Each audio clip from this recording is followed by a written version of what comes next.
آئیے دوستو، آج پاکستان کے شہروں کے کچھ کھانوں کی بات کر لیتے ہیں۔ تو سب سے پہلے ہے لاہوری چرغے کے بارے میں بتاتے ہیں۔ لاہور کا چرغہ پورے پاکستان میں مشہور ہے۔ لاہور کے چرغے میں منفرد اور مختلف مسالہ جات استعمال کیے جاتے ہیں، جس سے چرغے کا ذائقہ اتنا لذیذ ہو جاتا ہے کہ کھانے والے اپنی انگلیاں چاٹنے پر مجبور ہو جاتے ہیں۔ اس کے بعد بات کرتے ہیں ملتان کا سون حلوہ۔ ایسی سوغات ہے جو نہ صرف ملتان میں رہنے والے بلکہ دیگر شہروں سے آنے والے لوگ بے حد پسند کرتے ہیں۔ ملتان کا سون حلوہ اپنے ذائقے کے باعث دنیا بھر میں بے حد مقبول ہے۔ ملتان کے سون حلوے کی خوشبو اتنی سونی ہوتی ہے کہ کھائے بغیر نہیں رہا جا سکتا۔ اس کے بعد بات کرتے ہیں خانپور کے پیڑے۔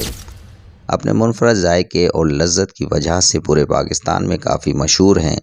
لوگ ان پیڑوں کو بہت شوق سے کھاتے اور دوسروں کے لیے لے جاتے ہیں۔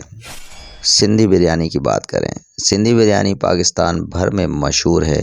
اس کو سندھ کی ایک روایت ڈش تصور کیا جاتا ہے۔ یہ گوشت اور چاول کے ساتھ مل کر بنتی ہے۔ اس کا ذائقہ دوسری بریانیوں سے الگ ہوتا ہے۔ اس کے بعد ناظرین، اگر آپ نے شکارپور کا اچار اور مربہ نہیں کھایا تو دسترخوان کا ذائقہ ادھورا سمجھیے۔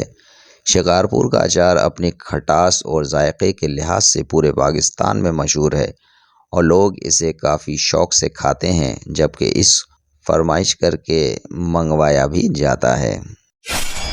ربڑی، اور وہ بھی حیدرآباد کی ربڑی ہو تو مزہ ہی دوبالا ہو جاتا ہے۔ اس کا ذائقہ اتنا لذیذ ہوتا ہے، کھاتے ہی جائیں لیکن دل نہیں بھرتا۔ ویڈیو کیسی لگی دوستوں، مجھے لائک اور کمنٹ کر کے ضرور بتائیے گا۔